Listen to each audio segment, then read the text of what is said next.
Okay, everyone, thank you very much for coming to Policy Exchange. This is the launch of our latest report from the Climate Justice Unit on community sentences called Fitting the Crime. I think you should all have copies to take away. I'm delighted that the authors here as well today, Robert Kay, who has written this latest report for us, along with a pretty distinguished panel. We've got Louise Casey, who, as you know, was Director General in the Home Office, architect, arguably, of the Community Payback Scheme, and is now the first Commissioner for Victims and Witnesses. Andrew Bridges is Her Majesty's Chief Inspector of Probation. He's been in that role since 2004. Harry Fletcher, to my right, is the Assistant General Secretary of the Probation Union, NAPO, and, as I mentioned, Robert Kay, who was Justice Advisor to Nick Herbert and Dominic Grieve in opposition, was the author of today's report. Before I invite them all to speak, firstly with Robert as the author, I just want to sort of set out the context really as to why Policy Exchange has commissioned this work and done this report. The key rationale really was to try and move some of this debate away from prison. Prison, understandably, does attract a lot of heat and a lot of emotion in the sort of public debate. And of course it has an important role both in protecting society and in rehabilitation. But we were of the view that there'd been much less focus in recent years on the disposal that typically precedes prison for most people, the regime of community sentences. Some of you may have seen coverage in the media this morning of our report. One thing I want to sort of stress is that this is not about rubbishing community sentences. We actually start from the position, and Robert sets this out in his words, that community sentences are actually really important and they could be crucial crime prevention tools, particularly for young offenders who are at risk of embarking on a series of crimes in their late teenage years and increasingly at risk of ending up in prison. So they could be that, but our analysis makes the argument that they, at present, are not effective in that way. As Jack Straw, the former Justice Secretary himself said, most people who go to prison go there because community sentences have failed. And I think in terms of the sector and how we debate these issues, I think we have to sort of face up to that. What does the public think? We commissioned YouGov last week to do a poll of the public. 60%, no surprise, think current community sentences are a soft option or weak and undemanding. And in their current form, half would be opposed to using them more as a replacement for short-term prison sentences. A fifth do support them as good for first-time offenders. So the public are not opposed to the principle of community sentences. They see a role for them. When asked what the primary purpose should be of community sentences, the public said, the top answer, 51% for payback to community, followed by punishment, and then rehabilitation. This lack of public confidence is a major hurdle, and it's one I think we do have to face up to and try and overcome. We'll hear from Louise later about the, if you like, the last big attempt at a PR effort when it came to community sentences with the community payback and the orange jackets. This isn't really going to work this time. We challenged the sort of implicit assumption that the only problem out there is public ignorance, and if only people could put down their tabloid newspapers for long enough and learn how wonderful these things are, we'd all be fine. We think the problem is actually the sentences themselves are flawed and ineffective and can be made to work much better. So our report makes recommendations on how to improve them based on what we know works. And we polled the public lastly on what they thought about some of the proposed changes in the report. Interestingly, no surprise perhaps that people are more interested in supporting toughening up, if you like, more sanctions for non-attendance, more sanctions for non-compliance. That actually is supported by people across the age spectrum and across the political spectrum. More than half of Lib Dem supporters, for instance, support tougher sanctions, including withdrawal of benefits. So this isn't just a conventional right-left divide. And 40% would support more visible work projects for a clear public benefit. So on the back of that, we think there is hope for improving these sentences. Robert, as I said, is the author. I'm going to ask him to speak for 5 to 10 minutes, setting out our analysis, what the report's found, and then setting out the recommendations. And then I'll turn to each of our speakers in turn, get them to speak, and then it's open to so, Robert. Thank you. As you'll be aware of the figure that the record is 3 out of 5 significant members of the public believe that community sentences are weak and an enforced or a soft option. I think that alone would be an argument for reform of the existing system. But I think we also have concluded that the public has a misleading impression of what happens on community sentences. And to a large extent, this has been encouraged by government by the Ministry of Justice, encouraging the probation service to focus and try and focus attention on, this is a quote, high-profile, low-volume community sentences such as graffiti removal. I think this has two real negative impacts. Firstly, it detracts from the very positive work that often happens on community sentences to address mental health problems, drug offending, to try and supervise first-time offenders, to turn them away from crime. Some of the original purposes of probation. But secondly, it does detract from the real nature of some of the work that gets undertaken by people on community payback. We think if the public had a real understanding of what happens on many community payback projects, that figure would actually be worse rather than better. There are, however, it has to be said, good projects out there, and they're highlighted in the report. For instance, in Liverpool, offenders have been engaged in a very intensive project, full-time effectively, to clear up some of the city's most run-down estates. In Derbyshire, there's a project that involves offenders who are on the cusp of a prison sentence, where it could really go either way, receiving a 4-month curfew, supervision, weekly mentoring, very intensive unpaid work. The reoffending rate there is around 80% of offenders don't reoffend. Bearing in mind, these are people who are on the cusp of going to prison, you would expect a very high propensity to reoffend. They seem not to be. It's early days because this isn't been formally evaluated, but these people who seem not to be offending when they should be reoffending. However, we've seen also far too many examples of soft options, bad practice. We've seen offenders making tea for pensions, offenders making costumes for the Notting Hill Carnival, offenders sorting out costume jewellery. And we never managed to work out actually not what was the purpose of the sorting out costume jewellery for the offender, what was the purpose for anybody. It always seems like going back to the days of oakum picking in the Victorian period. Offenders are anybody. Offenders working in charity shops. We can give an example of an offender who's put to work in a charity shop. Very useful. You go through the first option on what to buy and then take them all down to the car boot set and plug them the following Sunday. And too often offenders just sitting around smoking, drinking tea, not really doing very much, and in some cases supervisors frantically doing the work to ensure the project was finished. And in many cases, offenders simply not turning up and supervisors accepting as legitimate excuses. Forgot, confused, slept in. In fact, the Ministry of Justice's own operating spec, which is very public domain, assumes that 1 in 3 offenders will miss their, on any given project day, will fail to turn up. 1 in 3. Far higher than the published breach rate, because of course many of these don't result in breach action. And as a result of that softness, you have a reoffending rate of, for unpaid work, about 25%, for other community sentences quite higher. A quarter of offenders reoffending and being reconvicted within a year. Now that often gets contrasted with the reoffending rate for prison, which runs at almost half, and for those on short-term prison sentences, almost 3/4. And people say, well, if we could get people out of prison, out of short-term sentences and put them instead on community payback, then you'd see massive increases in massive falls in reoffending rates. You'd be very, very careful with this. The people who go to prison very often because they are persistent, serious criminals who are liable to reoffend. They are those who have a higher predicted rate in the first place. You can't simply compare the reoffending rate for community sentences with those in prison and you see that you can give one to the other and bring down reoffending any more than you could compare the fatality rate for people who are given Herceptin for breast cancer with those who take paracetamol for a headache. It's apples and pears and you can't compare them.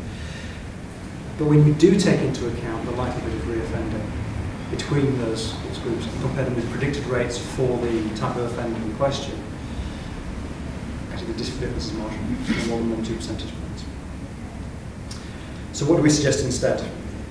Well, firstly, we propose decoupling the punitive and the rehabilitative elements of community orders. In far too many cases, the combined community order, which was intended to give sentences the sort of discretion to have a community sentence which both punishes crime and tries to address reoffending and ensures that people are supervised, actually that's had the effect of meaning that too many crimes simply go unpunished. I'll just give you one example this week. You may be aware of the case of Yanis Nulis, who was convicted for theft for bilking, in term, running away from restaurants in central London and having racked up expensive bills. Came to about £6,000, premeditated, quite deliberate crime. If I was a politician, I wouldn't get involved in criticising the individual sentencing decision, but I'll use this as a case study because I'm not. Talking about what's quite a serious case, £6,000. What do you get? Well, requirement to repay the £6,000 and an order requiring him to stay out of parts of central London where expensive restaurants are located. Well, And a time. and a time. But no punitive element in there. Well, detention and the restriction of the time is quite punitive. Well, it's a curfew. The intention is to keep him away from committing those crimes. We can discuss this later, but I think, as most of the public would see, there's been no real punishment in that particular order at all. Certainly, repaying the money isn't a punishment, that's just buying a meal. And this is all assuming that the money gets repaid anyway.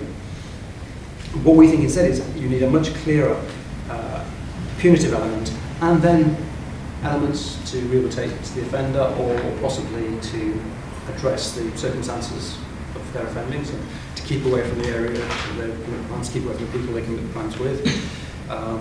They can be added on as a separate element. We want that to be a clear, distinct punishment. We propose a separate work order. At the moment, the law only has two forms of punishment. Community sentences are effectively an alternative. They're an alternative sentence, but if you look at an individual piece of legislation, it will specify what's the maximum fine for the offence, what's the maximum prison sentence. It will never make any specification in terms of community payback, or in terms of the work hours, because this is just viewed as being an alternative sort of workaround. It's not a third sentence in its own right. And we know, and the opinion poll research that we've seen this morning confirms this, that simply saying to people, do you support community sentences as an alternative to prison, they say no. Which is why we think it needs to be a distinct sentencing option with its own purpose, its own principle behind it, and its own limit. Trying to set it as an alternative to custody will not work. Secondly, we want to see tightening up sanctions for those who fail to comply. We want supervisors to have some flexibility, because at the moment the system is far too rigid, which encourages supervisors to effectively turn a blind eye initially and then send people back to court. And the court option is very limited. Basically, they're able to increase the order, and they can't be simply vary. We want supervisors to have that power. And we do propose benefit withdrawal. Harry may get into a discussion about this, but my view is that benefits withdrawal has been trialled. It showed a modest success. It was only modest, but that was partly because it wasn't given a chance by those who were supervising it. And we want the government to explore asset seizure, because we think there's a particular problem with offenders who have low or no legitimate income, but do have assets that may encourage them to comply with it as well.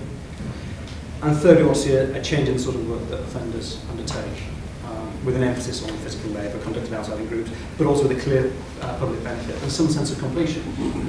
So we've seen good examples abroad of offenders engaged in building social housing, where they're there on the same project long enough to actually see something turned around. We also want to see details of all projects undertaken on a publicly accessible website, so that we can drive out some of the options that wouldn't attract public support. And we think there is scope for some high-profile national projects, such as cleaning up at the Olympics, or improvement of war memorials in time for the centenary of the Great War. Got a royal wedding next year. It's too late to go into the report, maybe that'd be an option.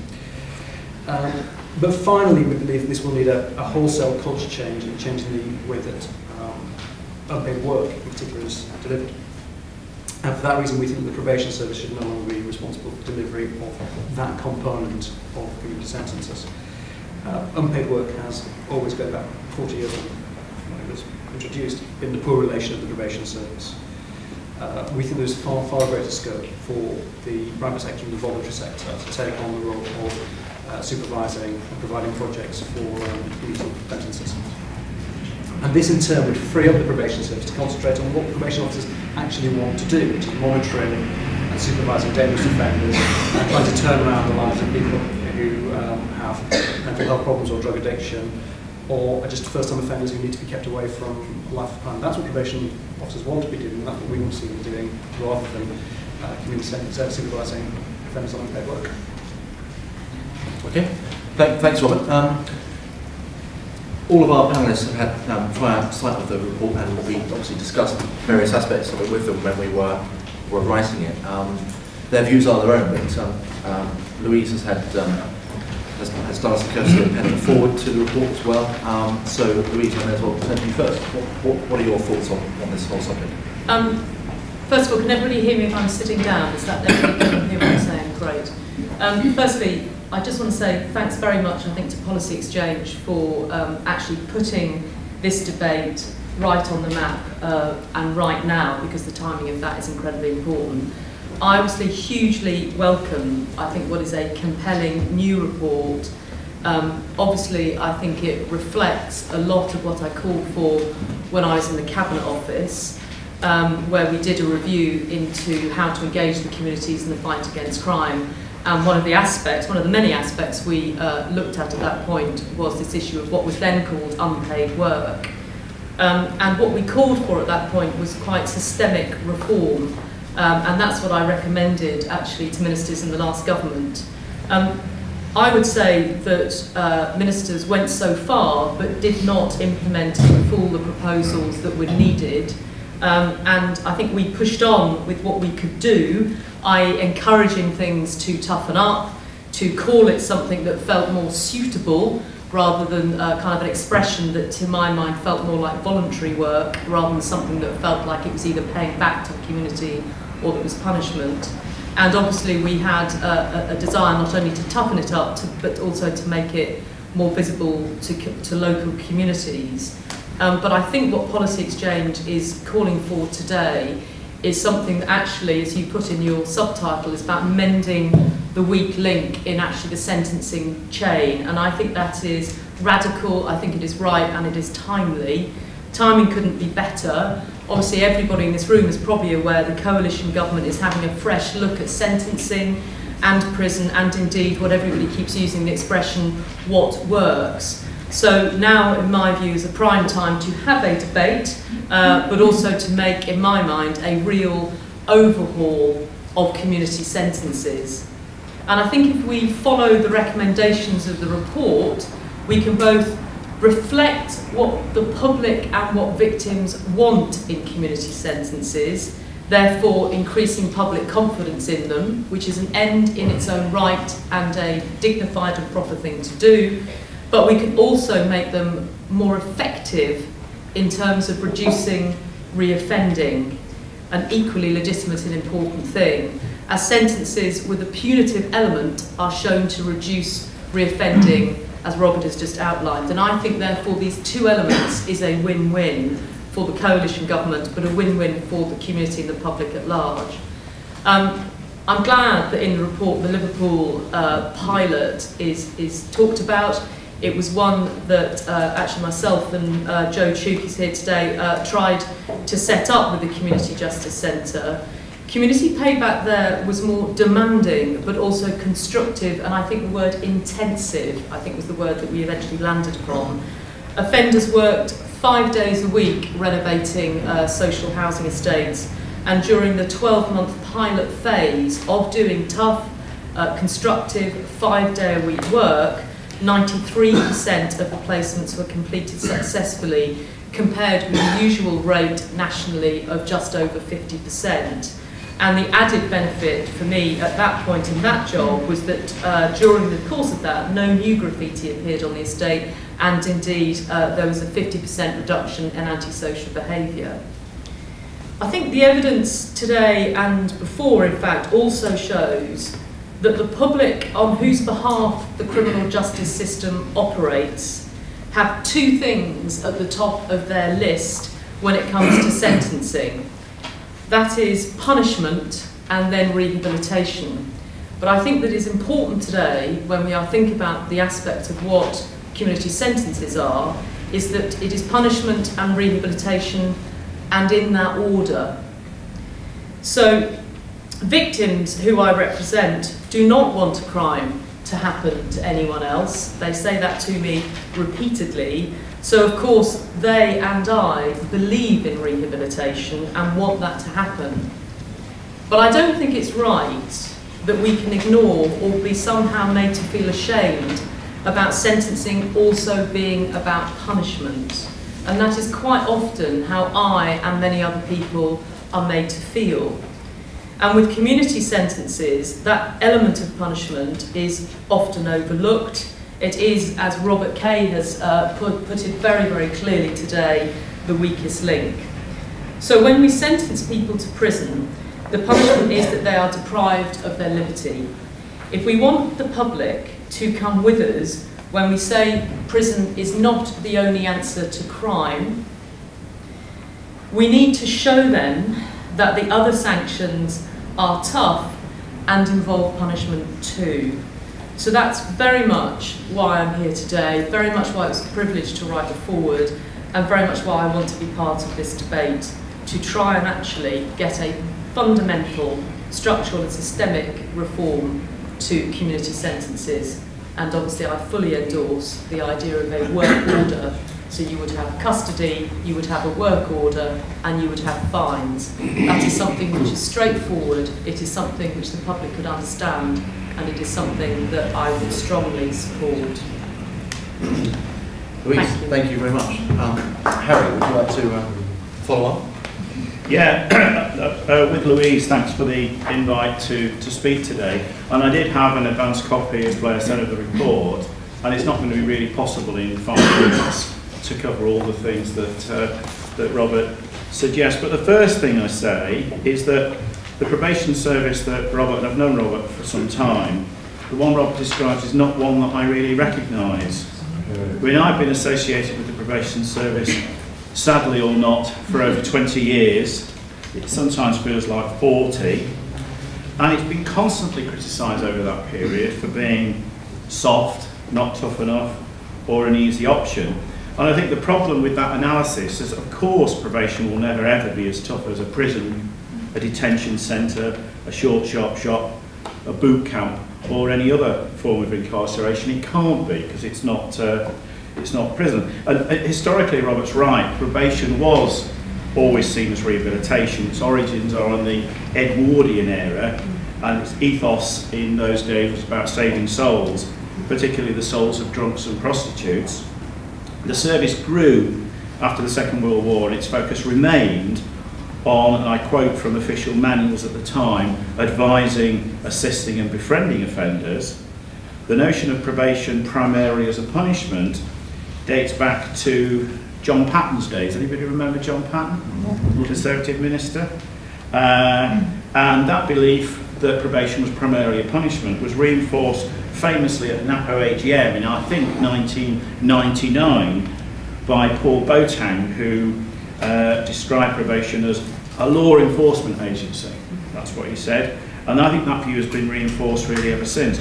And I'd argue that probation staff, probably under 30, 35, do see probation service primarily in the business of punishing, with rehabilitation taking a rear seat. Now, the reality of probation, and I can test what Robert's figures, I had leaked to me a Cabinet Office document from 2009, which had reoffending rates as follows. For prison, after 2 years, it was 66. For box standard probation, it was 50. But then the most interesting part was when you went in a programme, in prison it dropped to 58, so that's a drop of 8 points. For probation, it dropped to 34. That's for participation in an accredited programme. I think Robert's right in arguing at least a third of those who start community orders fail to complete. But when we look at the programmes, it raises to 80–90% completion rates. So last year, out of 240,000 people who were supervised by probation, 160,000 were on community orders, but only 1 in 4 commenced a programme. And you're right, Robert, the completion rates for community service are somewhere between the two, somewhere between ordinary probation with no conditions and the programmes. Robert didn't say anything about NOMs, but it is in here, and I couldn't resist having a word about NOMs.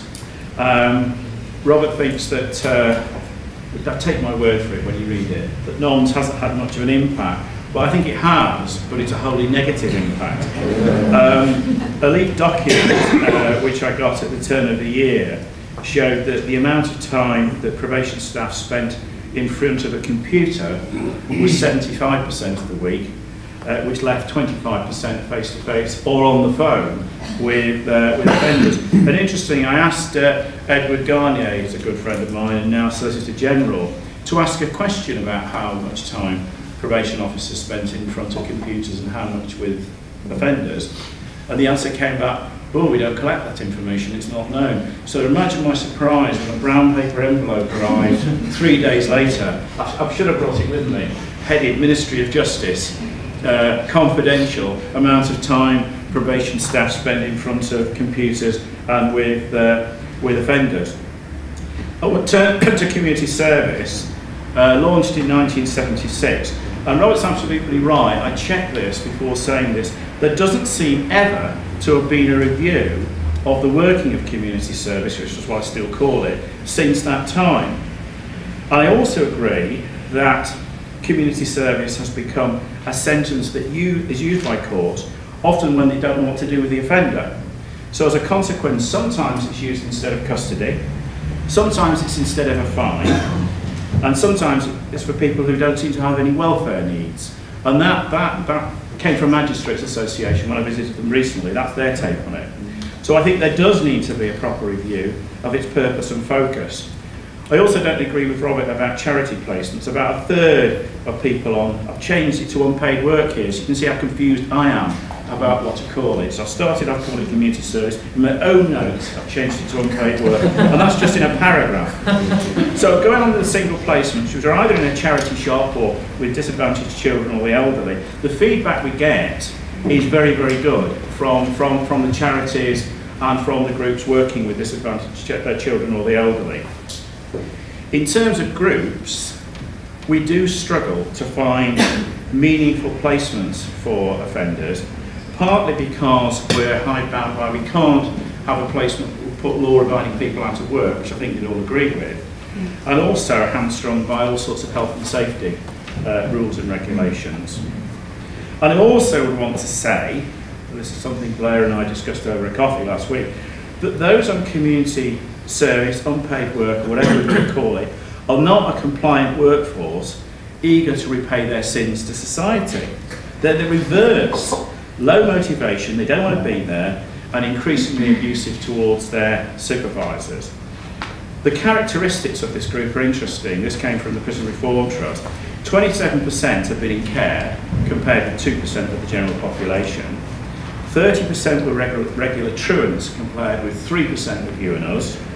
79% had 2 or more mental disorders, compared with 5% of the general population. 66 are drug users, compared with 13% of the general population. I was a bit surprised that 13% of us are drug users, but anyway, that's what the stats say. And I could go on, there's loads more statistics. And supervisors on community service don't have many powers. When they're told to get stuffed by an offender, they can tell them off and tell them, don't tell me to get stuffed.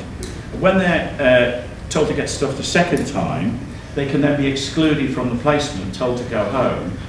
Often they refuse to go home, so then the only sanction the supervisor has is to call the police.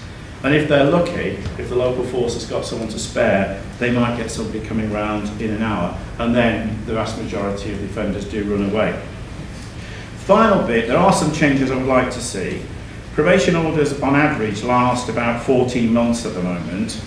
I would like to see us exploring increasing the number of programmes by using much shorter orders, say 6 months or even less.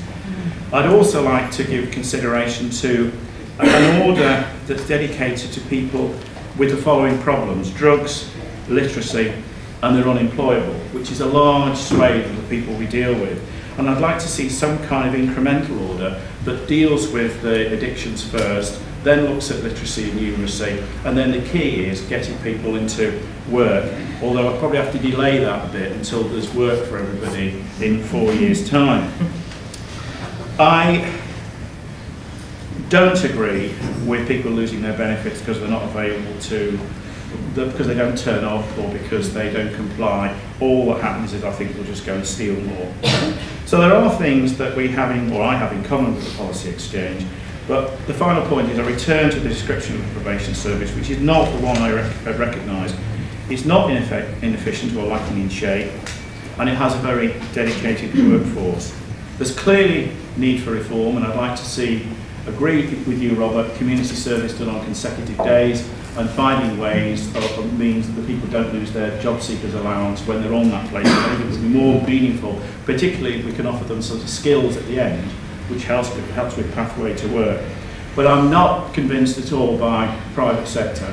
Our experience over the last few years has been not very good, and I'd cite the facilities management contract, which in English means gardening, maintenance, cleaning and cooking in probation premises, which has been a disaster. That went to Mighty. And dare I mention Clear Springs, who got the contract to run Vale hospitals in 2007. It was a total disaster, and they lost the contract, and it went to the voluntary sector. That's it. Okay, Harry, thank you. Lastly, Andrew, would you like to say a few words? Thanks. Well, I'm not a politician in any sense, and to be frank, I feel uncomfortable to be at this overtly political event. I think that's what it is. However, I hope I can say something today as an independent Chief Inspector who seeks to make fair comment on how often probation and youth offending work is being done well enough. Whoever does that work, because we will continue to inspect that work, whoever is doing it, and we have no in-principle problem with outsourcing. Now, as an independent, Robert, I find that your paper is good in that it promotes the community sentence as a sentence in its own right, and you're right to avoid the trap of labelling it as a so-called alternative to prison. Rightly, because such conditional penalties have in the last 40 years always unfailingly led to more people going to prison. On page 61, you assert very pertinently indeed, reoffending will occur in any model of community sentence which grants offenders liberty while they're serving their sentence. And I do think that people should remember that. You then go on to say, however, reoffending alone should not be the only gauge of success or failure. So instead you stress what we in the inspectorate call the punish purpose, and you rightly point out that all the Ipsos Mori, YouGov and other polls tell us that this is an area of great public concern. It's a matter of how the public perceive community sentences, as they're currently called. Personally, I reject the argument from some people that this viewpoint can either be denied or ignored.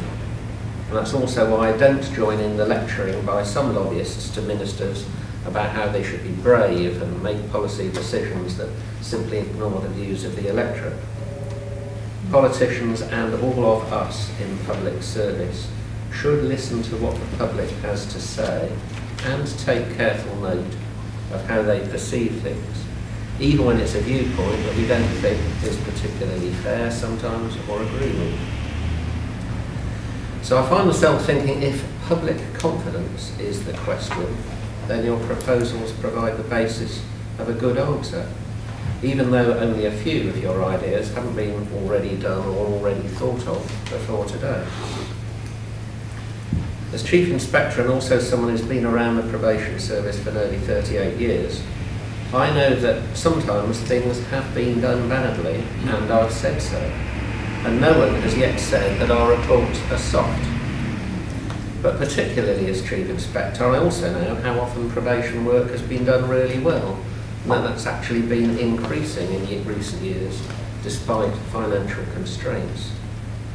So I'm afraid I'm irritated by the facile approach that says, if you're going to find some examples of bad practice, that's a sign that they're all at it, or they wouldn't be at it if they were privatised. Because that's what I call an Aunt Sally argument.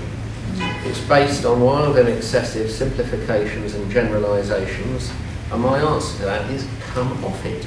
You could stick hidden cameras in most workplaces across the country, including schools, hospitals, police stations and newspaper offices, and you get something interesting on film eventually.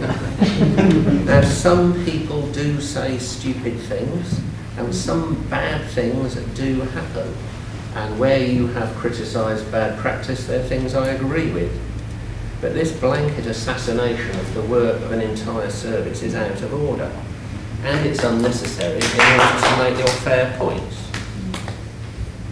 with many of your criticisms, as Harry's just mentioned, your criticisms of how probation has operated, those criticisms have been about the limits of the current powers or capacity to do certain things. Your ideas to widen the scope of what payback work is permitted and to allow more choice in how payback work must be managed are most certainly potential benefits, which I've supported before. I'm also keen on the concept of smart enforcement. We use that phrase in our report on electronically monitored curfews. So the idea of using graduated sanctions short of imprisonment in order to get the person under supervision to comply with being supervised, it's a good idea, and it's useful that you've developed that idea a lot further.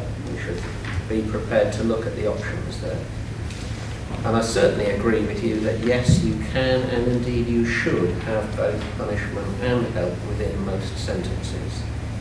Some officers and commentators find this hard to understand, but very few probation staff actually have a problem with that in practice. And I think that accusation is another exaggeration, I'm afraid. Indeed, we structure our reports, sample here, around the idea that actually there are three purposes to probation supervision. There's punish, there's help and change, and control. Defining success should take all three of those purposes into account. Finally, there's the cost question. You don't argue for reducing the number of community sentences, nor that less work should be attempted with offenders serving those sentences. Indeed, for very good reasons, you propose that more work is done and done more skillfully. So the total amount of work required with 240,000 offenders in the community at any one time is not going to go down under these proposals and may well increase. So future provision will have to work to that very large scale. So therefore, in summary, I say, if public confidence is the question, your proposals provide the basis of a good answer.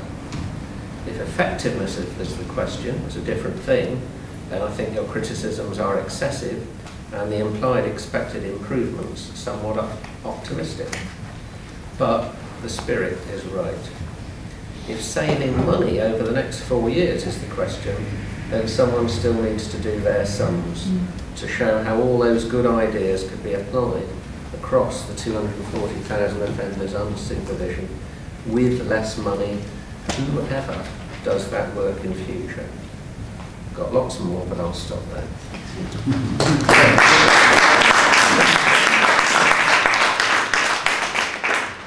Okay, thank you, Andrew. Right, it's open to the floor. If anyone would like to ask a question, I'll just...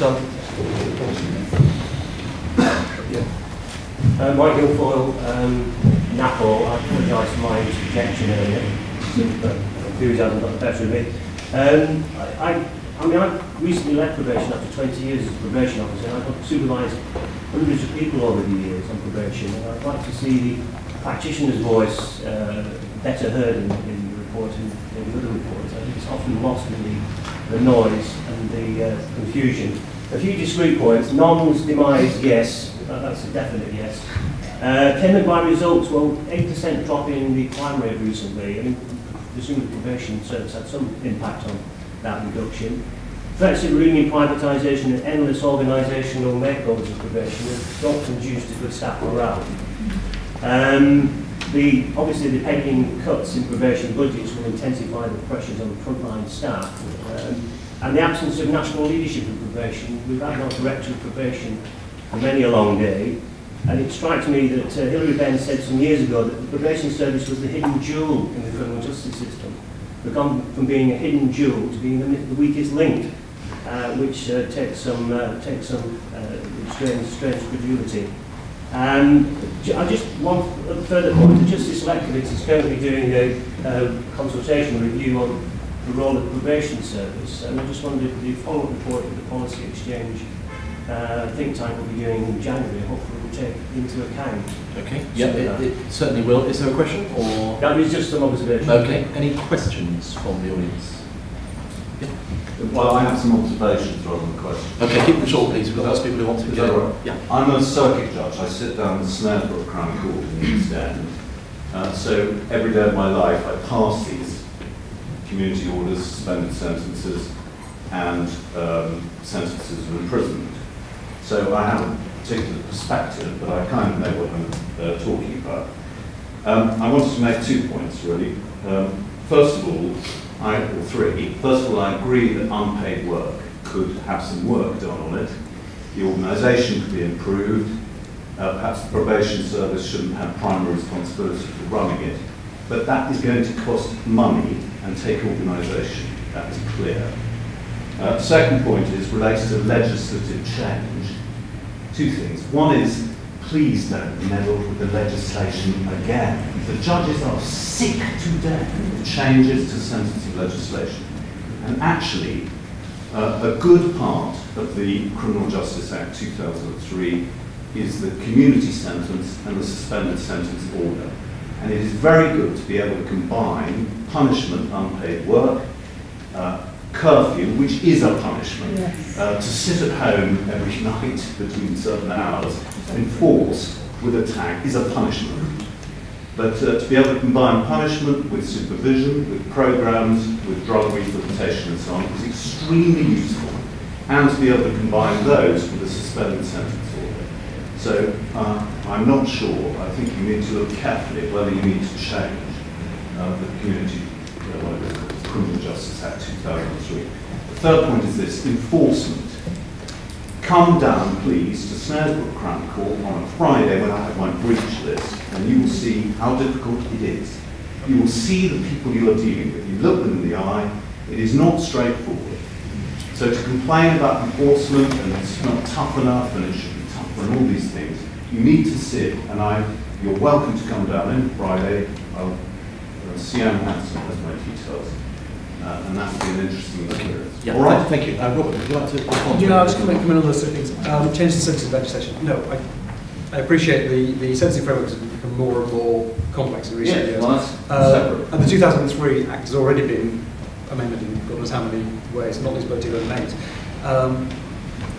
I suspect that the sentencing review that we did in a few weeks' time will provide the basis for yet another Criminal Justice Act that will have yet another sentencing. And there is going to be one, and it will probably to a certain extent to simplify the existing regime and complicate it in other ways. I don't know whether the MOJ is looking at a wholesale new sentencing framework or refinement of the previous one, but they will have to be new legislation, and that's just a fact. In terms of curfew, I think, and I can't find the bit, but I think there's actually a section where we address this. I think one of the problems with curfew is that there has been this uncertainty as to whether or not it's intended to be punitive or it's intended to be prophylactic or both. And I think one of the things that we say is that it can be a punitive element in a agreed sentence. However, the flip side of that is just because something is hard doesn't mean that it's a punishment. Which I think is a problem that does come through in Sentencing Guidelines Council. Guidance on things like drug treatment orders seem to suggest that because something is hard, it should be interpreted as punitive. I mean, we have the relevant section in there. I think that is a hard sell to the public. They expect a separate punitive element in addition to anything that may be rehabilitative or prophylactic in terms of orders to keep people away from circumstances that would give rise to reoffending. Snaresbrook Crown Court, which I've been to on a Friday, not for the breach list, to see somebody sentenced, and exactly the sort of person probably that you're talking about. I think the phrase that gets used is chaotic lifestyles.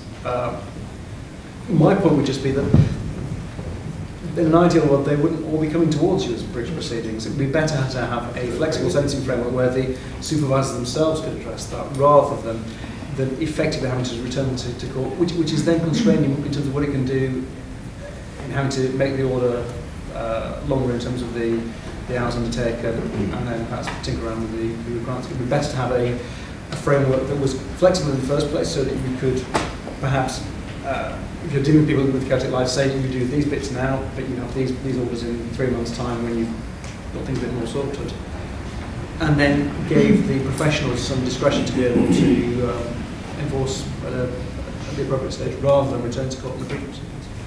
Okay, and there's a question at the back there. Ron Morgan, an ex-Chief Inspector of Probation.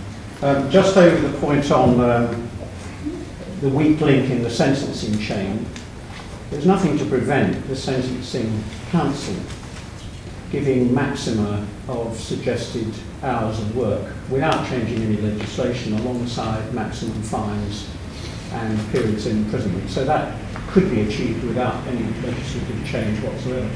2 points about the report. There are more questions because I've only just seen it. One, I'm slightly surprised that you don't have any unit costs.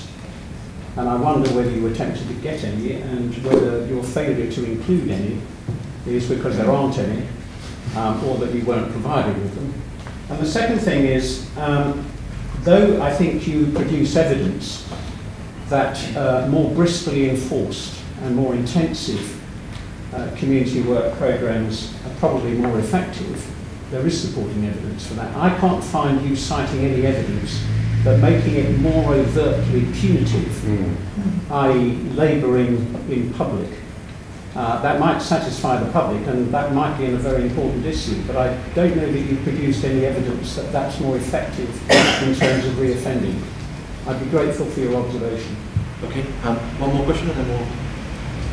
I'm just interested to know in... Can you say who you are? Sorry, I'm because I'm from A4 and where I'm providing offender education. I'd be interested to understand what your definition of punitive actually is. Obviously, definitely great, you can't be taking away liberty completely, but actually is taking away liberty to some extent. Being mandated on the programme is taking away your liberty to do something other than that programme on that day. So I would just like to understand what your definition is. Okay, Robert, I'll leave you to address Rob Morgan's point in a second. Louise, would you like to talk about definitions of punishment or what counts as punitive? If I may, I mean, I think the first thing I want to say, having listened to some of the earlier comments as well, is that I think that I can understand the temptation that this really isn't a debate about the probation service as such. And I understand why people might want to head down that route, and obviously I have views about whether the probation service as it stands is the right provider of a new work order and for a new approach to punishment in the community. But I think there's a backdrop to all of this, which is, first of all, 60% of the public think community sentences are a soft option or weak and undemanding. That's what the evidence shows today, but has shown previously. And the second thing, which I don't think has been aired so far, which I think is why this is so important, is that actually the use of those community sentences has gone up and up and up, including, as the circuit judge has said on the right, in Crown Court cases where you're dealing with very significant offenders and significant offences, and therefore victims on the receiving end of people that are doing, in some cases, quite nasty things. So you have to square those two simultaneously. You can't just ignore that and say, I tell you what, we'll do another makeover of an unpaid work or a community payback or whatever else. The time is right for something that's a bit more radical, that hits the nail on, yes, public confidence, because without public confidence, you know, the criminal justice system doesn't operate in isolation of the public. It is there to operate on behalf of the public. That's what it's there for, to protect us and those sorts of things, and to punish and then rehabilitate people that we fail to stop committing crime. And I think the second thing is, I was just incredibly struck by a kind of this particular project in Liverpool, where I agree with you, I also was looking actually largely young men who actually were in many of the categories you've just described, but given a project where they worked 5 days a week, outside, got on with a project that was meaningful, that the public around them ended up saying, isn't it great that this, you know, this bit, it was a huge pond and it was kind of, nobody could see it anymore, and they changed it, and they stuck with that, and they got their payback order out the way really quickly. So I think, Rod, you're right, there are two different things at play here. I think we need to answer both of them, and I think that what the Policy Exchange report has done today is help do that. But I would, in answer to your actual question, Blair, is punishment is a legitimate expectation of the public of what the criminal justice system is there to do. If we take away bad consequences for when people commit crime, you therefore make committing crime a very rational choice. So if a fine is not enforced, if community payback is not actually done in a way that is punitive, and if prison, which we know is punitive, we accept it punitive, is not there, then we as a society are essentially saying to people, commit what you won't because you won't get punished. And the punishment is a legitimate tenet of everything the criminal justice system seeks to do. And it's time that we just said that. Doesn't mean to say I don't want them rehabilitated, of course I do, but I think they're two separate things that combine around the individual, but they need to be seen distinctly and in their own right. And the answer to the question, we did it during the review in the Cabinet Office, it's things like tough, demanding, outdoor, physical. Those are the sorts of things that stack up in answer to the lady from A4E's question. Harry, would you like to touch on either Rob Morgan's point or the A4E? Yeah, just briefly. I mean, I'd argue, Louise, that over the last 20-odd years, successively, all governments have introduced more and more punitive measures, which have been add-ons to community orders. And curfews, tags, ASBOs, we could go on. And on enforcement, even I was surprised at the study that was done about a year or two ago that showed that the number of people taken back to court for breach of a probation order or a licence had gone up 400% between 2002 and 2007-8. It was from about 250 a month to over 1,000, which you can't even do anything with statistics, but we could argue that equated to the rise in the prison population during that period. But all these punitive measures, you're absolutely right, they've not impacted on public opinion, and I think it's simply because whatever probation does, or whoever does probation tasks, will never be able to compete with incarceration. It will never ever win it, ever. I mean, I suppose you could put everybody in house arrest and hostels and have a policeman or woman at the front and back door, but you know that's absurd. It will never ever happen. But Harry, it's not meant to. Just to answer that point, what I suppose the report is saying is there should be a hierarchy, so that there has to be something that sits between a fine and custody, which is more punitive than a fine, but less punitive than custody. Isn't that an achievable goal? Oh, no, that's, I think, because the sentencing tariff has become almost indecipherable over the last 20 years. I think I said in my contribution that some people are put on community service because they don't seem to have any welfare needs. Yeah. Some are put on it as a punishment, some as an alternative to prison. It's become very unclear, which is why I totally support the idea of a thorough review of the purpose of it. Okay. Robert, would you like to address what? Yeah, I'll try and whiz through. Just to begin with, to take up one of the points that Louise made, I mean, we have slipped a few times in this discussion between referring to community sentences and probation as if they were the same thing, and they're clearly not. That whole June the Crown, we did talk specifically about community sentences and not about probation as a whole. And I think that's at the outset, there's some important probation work that needs to be done. And that we don't feel we should be contracted out to the private sector. In terms of punitive, I think Louise hit on the head. It's something nasty that happens to you that deters you from getting a new crime, deters others from committing a crime. And the loss of liberty in the curfew, I think we made the point, can be that, and that can be one of the intentions behind it. However, the fact that something is not nice to go through does not mean that its primary effect is punishment. I returning to my desk at work will cost me some liberty, and then I can't be out shopping. But if I go and tell my boss, well, you're punishing me by requiring me to be here, I think he would view that as being... But there's a deal there.